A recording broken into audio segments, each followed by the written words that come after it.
명동백작. 나는 본시 고전학자이다. 지금도 장휜거의 정몽이나 화이트헤드의 프로세스 앤 리얼리티를 읽고 있을 때가 제일 행복하다. 이러한 내가 갑자기 한국 현대사의 기수로서 변모된 정황에는 우연찮은 기묘한 사연들이 얽혀 있다. 2004년 겨울 EBS에서는 명동백작이라는 아련한 추억을 상기시키는 낭만적인 드라마를 방영하고 있었다. 그 작중에 나오는 인물들 박인환, 김수영, 전혜린, 수주, 변영로 등등의 수많은 천재들의 좌절과 고뇌와 해악은 내가 정신적으로 성장한 시기와 얽혀 있어 나의 핏줄에 와닿는 감흥을 일으켰다.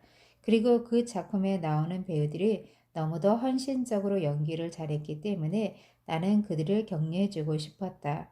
그때 나는 영화판에서 뒹굴고 있었기 때문에 연기자들의 고역을 잘 알고 있었다. 그리고 작중의 역사적 인물들의 상당수가 내가 본 적이 있거나 집안으로 얽히거나 친구들과의 혈연 관계가 있거나 했으니 내가 느끼는 리얼리티 감각은 짜릿했다. 명동백작. EBS 드라마의 방영이 종료된 날 밤 새벽 나는 그냥 흥에 겨워 시 하나를 썼다. 작중 인물들의 대부분이 시인이었기에 시흥이 솟아났을 수도 있다. 제목 명동백작. 오랜만에 보았다. 명동의 백작들을. 지나간 삶의 추억을 더듬으며 애써 진실하게 어린 낭만의 화염을 되살리고 싶었다.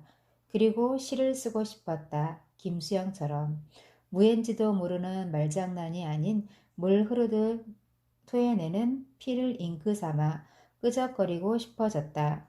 평범을 거부하며 자유를 구가하고 순간의 해탈을 위해 삶의 시각들을 모조리 불태워 버려야 했던 그 군상들의 군더더기조차 이젠 소중한 생명의 저음.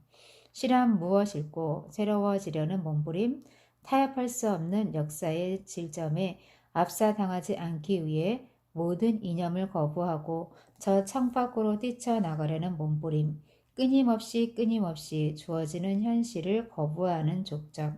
사치스럽게 붓을 놀린다. 사치조차 사치가 될 수 없는 여유로움에 우리는 관대해야 한다. 이 짧은 자유라도 만끽할 수 있다는 이 역사의 굼벵이 걸음마에 우리는 경의를 표해야 한다. 조선의 아침과 선명함이 우리 영혼의 안식이 될 때까지. 2004년 11월 29일 새벽 명동백작 마지막 회를 보고 나서 도울 쓰다. 나는 이 시를 EBS 사장실로 보냈다. 명동백작 마지막 회를 보고 나서 느낀 감회를 시 한 수로 읊어 보냅니다. EBS와 작가와 연기 스태프들에게 경의를 표합니다. 도올 김용욱. 당시 EBS 사장은 왕년에 MBC 드라마 정성기를 창출한 그 유명한 PD 고성만이었다.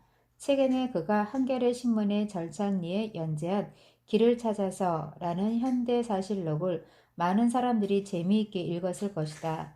전주 사람으로 예술의 최고 명문이라 할 서라벌 예대를 거쳐 중앙대학교 연극영화 석사를 마친 사람인데 무엇보다도 역사의식이 투철한 사람이다. 고성만과 독립운동. 며칠 후 나에게 고 사장으로부터 전화가 왔다. 보내주신 격려의 시에 눈물이 나더군요. 한번 찾아뵈어도 괜찮겠습니까? 아, 좋죠. 제 연구실에 놀러 오시면 식사 대접하겠습니다. 고 사장은 그날 곧바로 나의 연구실로 찾아오겠다고 했다. 참 기동력과 결단력이 있는 행동이었다. 무엇을 사가면 좋겠냐고 묻길래 나는 올리브 기름 한 병 에스트라 버전으로 사오라고 했다. 나는 그 기름으로 손수 최고급의 짜장면과 중국 요리를 만들어 그를 대접했다. 상당히 인상적이었을 것이다. 요즘 어떻게 소일하십니까? 머뭇거리다 나는 말했다. 사실 영화 하나 만들어 보려고 이 생각 저 생각 하고 있습니다. 나는 전두환의 폭정 아래에서 양심선언을 발표하고 가로 열고 1986년 4월 8일 가로 닫고 당대로서는 세인에게 선망의 대상이었던 고려대학교 종교수직을 버리고 대학 강단이라는 울타리를 떠났다. 그 이유인즉 양심 있는 학자로서 어떻게 대학 규정에서 학생들이 정당한 사유 없이 구타당하고 연행되는 꼴을 자시할 수 있겠으며 학자의 임무는 교육인데 보통 사람의 보통스러운 교육조차 허락하지 않는 이 분위기를 어찌 감내할 수 있겠냐는 항변이었다. 교육자가 바른 교육을 할 수 없으니 그 강단은 떠나는 것이 양심의 떳떳한 길이라는 명분을 밝힌 것이다. 나는 이미 30대에 고려대학교의 정교수가 되었고 그러한 자리를 스스로 저버린다는 것은 폭력적 군사 정권에 대한 또 하나의 항변으로서는 당시 매우 충격적인 성격의 것이었다. 그때 동아일보 논설 주필이었던 김중배는 나의 양심선언을 조선 선비의 기백이 되살아난 의거라고 극찬을 아끼지 않았다. 그 뒤로 나는 일정한 직책이 없이 자유롭게 떠도는 낭인이 되었는데 나를 귀한 자원으로 받아준 곳은 한국의 예술계였다. 나는 박범홍과 함께 중앙국악관현악단이라는 국악운동을 시작했고 손진책과 더불어 극단 밑줄을 창단하여 새로운 개념의 마당극 운동을 벌였으며 국수호와 더불어 디딤무용단을 만들어 참신한 춤곡을 창안했다. 그리고 임권택, 이장호, 김호선, 함영중 감독 등과 새로운 영상시대 운동을 펼쳐나갔다. 나는 유현복, 김수용 감독님과 같은 원로들을 모시고 몇 차례 영화인 심포지엄을 열기도 했고 많은 시나리오 작업에 참여하기도 했다. 임권택 감독님과 88년 서울올림픽의 공식 다큐 영화 손에 손잡고 가로 열고 IUC에서 역대 올림픽 영화 중에서 가장 철학적인 작품으로 인정. 최근 제3회 충무로 뮤지컬 영화제 개막작으로 새롭게 선보임 가로 닫고를 만든 것을 필두로 장군의 아들을 크게 흥행시켰고 개벽, 취하선 등의 여러 화제작을 세상에 선보였다. 영국으로서도 시간의 그림자, 백두산 신고, 천명, 구불 등의 대본을 썼다. 따라서 내가 손수 메가폰을 잡아보겠다고 생각한 것은 그리 생뚱맞은 이야기는 아니었다. 상업적인 흥행 영화를 만들 생각 마시고 의미 있는 다큐 하나 만들어 보실 생각은 없으십니까? 짜장면을 맛있게 먹고 난 고성만 사장이 갑자기 나에게 내뱉은 말이었다. 그의 서재스처는 다음과 같은 내용이었다. 내년 8월 15일이 광복 60주년이라서 그 광복 환갑의 날을 전후하여 새로운 국가 정체성을 확립하는 기념비적인 독립운동사를 반영하는 것을 EBS 최대 프로젝트로서 기획하였다는 것이다. 환갑이라는 역사의 나이테를 성숙한 눈으로 회고해 보는 거대한 시각이 필요하다는 것이다. 자그마치 1시간짜리 10부작 총 제작비 5억을 책정하여 EBS 사내에 고시했는데도 워낙 급작스러운 결정이라 남은 시간이 8개월도 제대로 남지 않았고 그 방대한 주제를 소화해서 근 1세기에 걸친 역사 현장을 다 돌아다니면서 영상을 만들어내고 10개의 작품으로 구체화한다는 것에 대해 아직 아무도 엄두를 내지 못하고 있다는 것이다. 아무리 좋은 조건을 제시해도 대본도 없고 기존의 영상도 없는 상태에서 8개월 동안에 다른 테마의 영화 10개를 만들어낸다는 것은 기적에 가까운 일이다. 이것은 연속극이 아니니까 매 편마다 각기 유니크한 역사 테마를 다루어야 한다.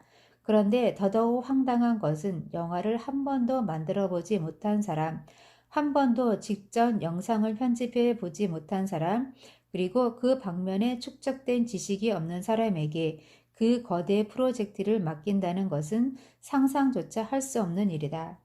나는 조선의 독립운동사에 관하여 동년배의 서중석 교수, 가로 열고 서울대학교 국사학과 출신의 사학자, 성균관대학교 교수 역임, 한국 현대사 분야에서 최초로 박사학위를 받았으며 가장 포괄적인 역사 인식을 지닌 대학자이다. 가로 닫고 와 같이 평생 현대사의 지식을 축적해온 사람이 아니다. 아니 전혀 알지 못한다고 말해도 좋으리만큼 나는 백지의 사나이였다. 전문가들도 엄두를 못 내고 있는 이 마당에 백지의 문혜환에게 이 거대한 국가 사업을 맡기려는 고성만의 깡다구도 정말 대단한 것이었다. 나는 속으로 정말 내가 하겠다고 한다면 이 사람은 어떻게 하려나? 하고 걱정까지 해야 할 처지였다. 그러나 나에게도 고성만 못지않은 깡다구가 있었다. 나의 깡다구는 1000% 무지에서 나오는 깡다구였는데 그것은 순결한 향학심의 발로였다. 하여튼 죽기 아니면 까무러치기로 전혀 새로운 것을 배울 수 있겠다는 배움에 대한 매력이 나의 구미를 당겼다. 까짓것 공부하면서 해결하지. 어떤 사람은 뛰기 전에 생각하고 어떤 사람은 먼저 뛰고 난 후에 생각한다고 했는데 나는 뛰면서 생각해야만 한다. 우선 뛰자. 시간이 너무도 부족한 절박한 상황이었다. 나는 고성만을 빤히 쳐다보다가 드디어 무거운 입술을 떼었다. 제가 하겠습니다. 고성만은 그 자리에서 좋다고 했다. 착수금 2억을 먼저 줄 터이니 빨리 팀워크를 꾸리라는 것이다. 파격적인 성격상 그것은 외주가 될 수밖에 없고 나에게 100% 자유를 허락할 터이니 제작팀을 구성하여 완성본 10개의 테이프를 2005년 8월 1일까지만 넘기면 된다는 것이다. 당시 5억이라는 예산은 방송가에서 흔치 않은 이례적 대우였다.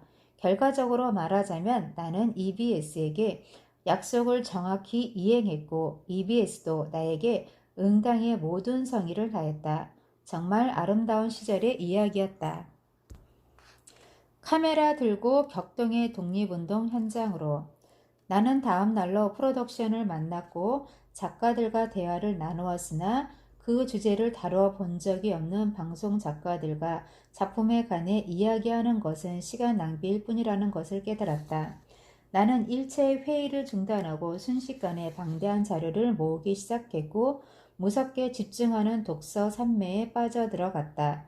그리고 한 달 만에 혼자의 독서만으로 10개의 주제와 콘티의 대강을 짰다. 19자 다큐멘터리의 제목은 다음과 같다. 제1부 피아골의 들국화 한마을병 이야기 제2부 용담의 새벽 동학운동의 심할 제3부 드만강을 넘어서 20세기 초 이민사와 안중근 의거 제4부 청산이여 말하라 청산리 전투와 홍범도 제5부 아무리의 열세 발자국 공산주의 운동가 김 알렉산드라 스탄게비치 제6부 서간도 바람 부는 임청각 신흥무관학교와 안동지역의 노블리스 오블리제 제7부 십자량에 뿌린 의혈 중국의 공산주의 운동가 조선의용군 윤세주와 진광화 제8부 밀양아리랑 김원봉 나철 신재호 제9부 올기강은 흐른다 김일성 약전 제10부 황포의 눈물 여운형 신교식 윤봉길 김구 이회영 그리고 곧바로 나와 손발이 맞는 카메라맨을 데리고 2월 초에 블라디보스톡으로 날아갔다. 내 인생 최초로 밟아본 소비에트의 세계. 나는 그로부터 4개월 동안 러시아, 중국, 대만, 한국, 일본 독립운동과 관련되는 모든 곳을 직접 내 발로 밟아보았다. 나는 대만에서 진수평 총통의 환대를 받았기 때문에 엄청 많은 자료를 접할 수 있었다. 보통 PD들의 행보와는 달리 나는 많은 체제 내 인맥의 협조를 얻을 수 있었다. 이 무지막지한 강행군의 여정을 통하여 나는 현장에서 20세기 우리 민족 독립지사들이 뿌린 피눈물을 그 느낌대로 접할 수 있었다. 내가 각본을 쓰고 내가 출연하고 내가 감독하고 내가 기획하고 내가 현장에서 멘트하고 또 결국 내가 내레이션을 할 수밖에 없었다. 나의 현장 멘트 감각과 나의 내레이션 언어 감각이 상통하는 성우를 찾을 길이 없었기 때문이다. 음악은 원일군에게 부탁했고 노래도 나의 한예종 대학원 제자 김진희가 불렀다. 그리고 만신, 김금하 등 나의 인맥에 닿는 많은 장인, 예술인들이 참여했다. 나는 4개월 동안 수천 통의 필름을 찍었고 그것을 불과 2개월 동안에 연구실에다가 편집기 한 세트 렌트해서 넣고 김병완, 노윤구와 함께 밤낮으로 편집했다. 모든 것이 파격일 수밖에 없었다. 편집 방식이나 녹음 방식도 기존의 상식적 격을 뛰어넘는 것이다. 나는 약속대로 2005년 8월 1일 10부작을 EBS에 넘겼다. 대제목도 EBS 측에 부담을 주는 것을 피해 도우리 본 한국 독립운동사라고 했다.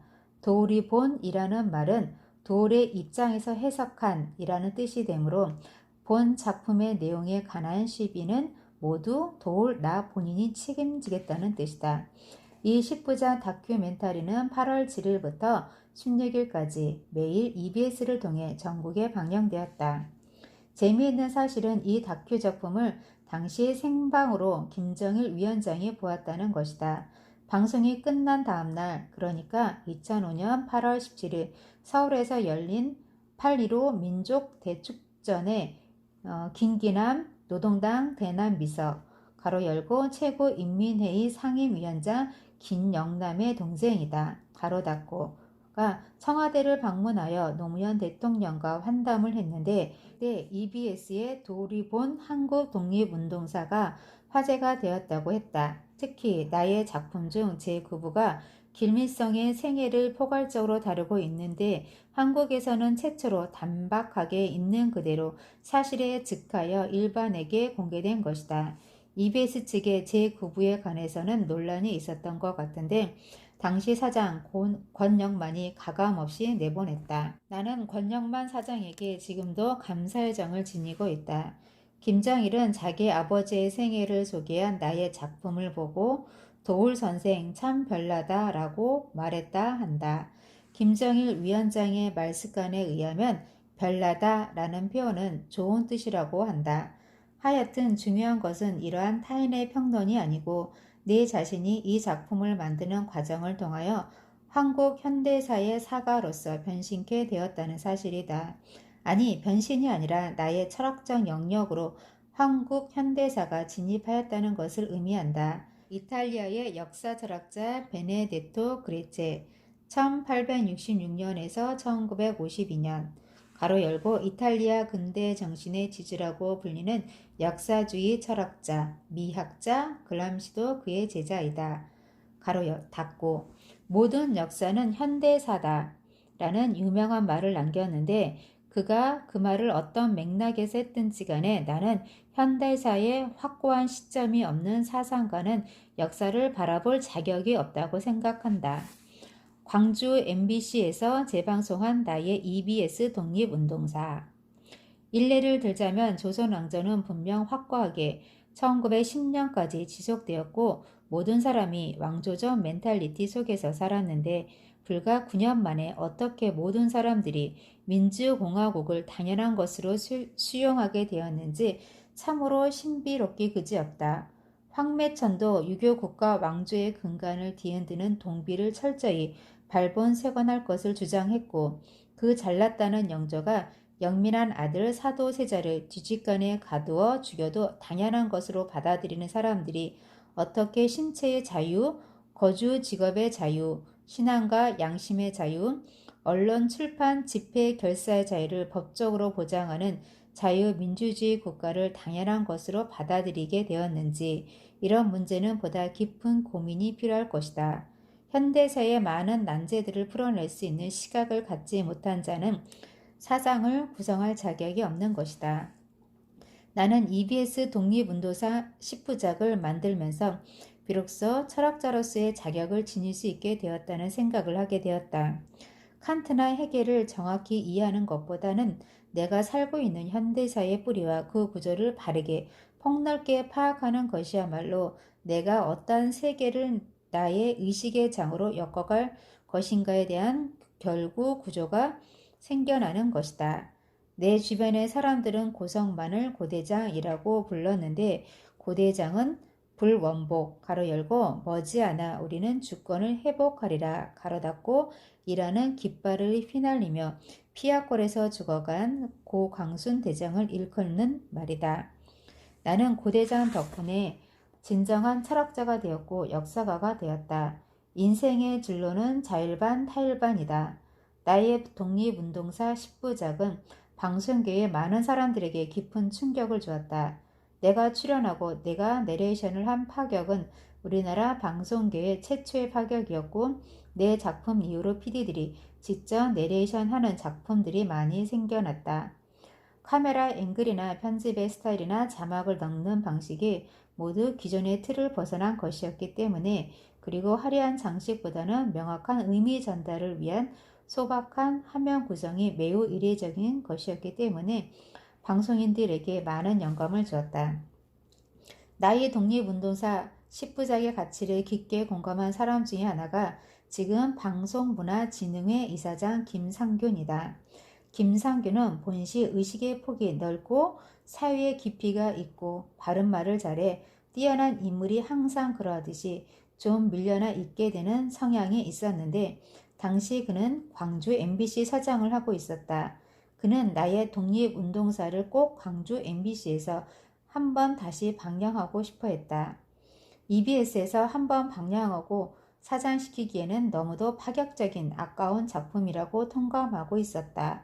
그래서 그는 EBS로부터 광주 MBC에서 재방송할 수 있는 권한을 허락받았다. 그런데 그것이 그냥 재방하기에는 쪽팔리니까 나보고 중간에 몇 번 내려와 보완적 강의를 생방으로 해달라는 것이었다. 독립운동사 10부작이 반영되는 중이었기 때문에 사람들은 열의를 가지고 나의 강연에 몰려들었다. 그리고 EBS의 독립운동사는 광주 지역 사람들의 정서에 너무 잘 맞았다. 당시 MBC는 국민에게 외면당하는 방송이 아니었다. 김재철이 망가뜨리기 이전의 MBC였다. 그때 나의 강의를 연출한 사람은 김휘 PD였는데 강의 분위기를 매우 잘 만들어 주었다. 이때 한 강의 중에 하나가 대한민국 유튜브 역사상 가장 많은 사람들이 진지하게 시청한 지적인 프로인 동아시아 30년 전쟁이다. 이 프로의 조회수는 실제로 가늠하기 어려울 정도로 많다고 한다. 6.25라는 동족 상잔의 비극을 단순히 남북 간의 협회한 권력 투쟁의 문제로 볼 것이 아니라 보편사적인 관점에서 유기적으로 이해하여야 한다는 것을 말한 것이다. 일본 제국주의의 패망으로 생긴 공백에서 일어난 새로운 냉전 질서의 패권 투쟁을 산발적으로 이해할 것이 아니라 중국의 국공 내전에서 한국의 6.25 전쟁, 그리고 인도 차이나 전쟁, 월남 전쟁에 이르는 1945년부터 1975년까지, 그러니까 일본 제국의 패망에서 미 제국의 패퇴 시점까지의 동아시아 역사를 동아시아 30년 전쟁이라는 하나의 개념으로 묶어서 이해하여야 한다는 것이다. 6.25 전쟁은 동아시아 30년 전쟁의 한 국면이었다. 하여튼 고성만은 나를 고전학자에서 현대사가로 변모시켰고 김상균, 김휘는 나의 현대사적 관점을 대중에게 일반화시키는 데 결정적인 공헌을 하였다. 나는 나의 현대사적 관점을 중국 현대사로 확대시켜 JTBC에서 차에 나는 돌이라는 매우 인기 높았던 프로를 만들었다. 현대 중국을 한국인 일반에게 알기 쉽게 구조적으로 소개하는데 매우 큰 역할을 했다.